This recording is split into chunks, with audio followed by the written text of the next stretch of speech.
नमस्कार, न्याय टीवी में आपका स्वागत है। मैं हूं राजेश। पूर्वी दिल्ली के पांडव नगर इलाके में अपने पति की कथित रूप से हत्या करने और उसके शव के टुकड़े टुकड़े करने के लिए एक महिला और उसके बेटे ने जिन हथियारों का इस्तेमाल किया था, दिल्ली पुलिस अब तक उनका पता नहीं लगा पाई है।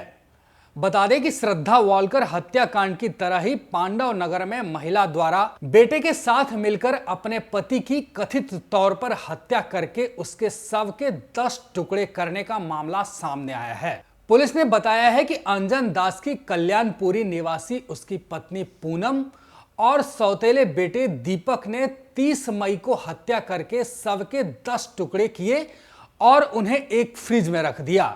वहीं पुलिस के एक वरिष्ठ अधिकारियों ने बताया है कि हत्या में इस्तेमाल किया गया हथियार अभी भी बरामद नहीं किया गया है और मामले की जांच जारी है। वहीं दोनों आरोपी इस समय पुलिस की हिरासत में हैं।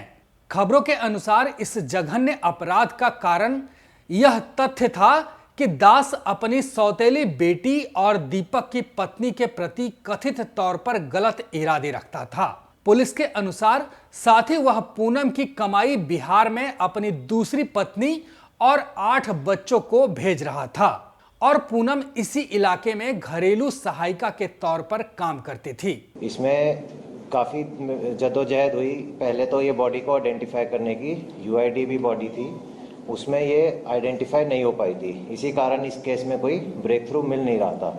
तो उसी कारण, क्योंकि काफ़ी वो था, ग्रुसम मर्डर लग रहा था कि बॉडी पार्ट्स हुए हैं, उस कारण हमारी कई टीम्स उस पर काम कर रही थी।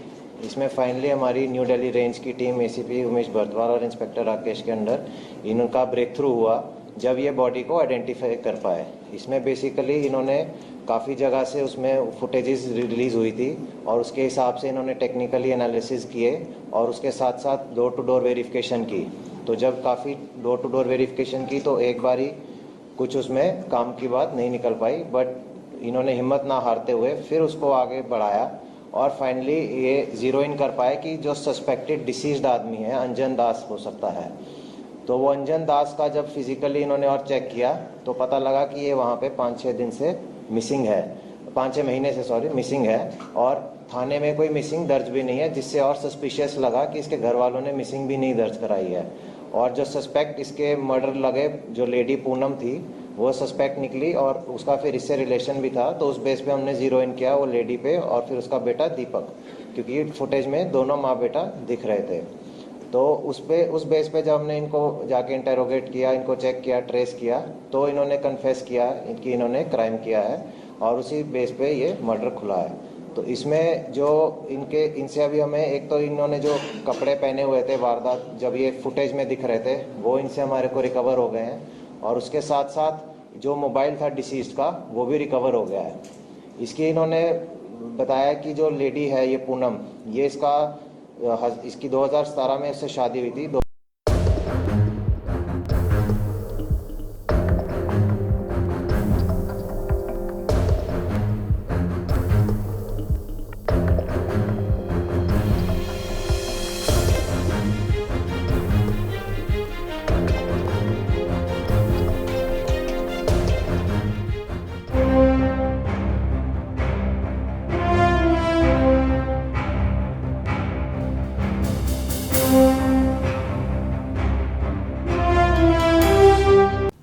देश और दुनिया से जुड़ी खबरों के लिए चैनल को सब्सक्राइब करें, लाइक करें और बेल आइकन प्रेस करना ना भूलें।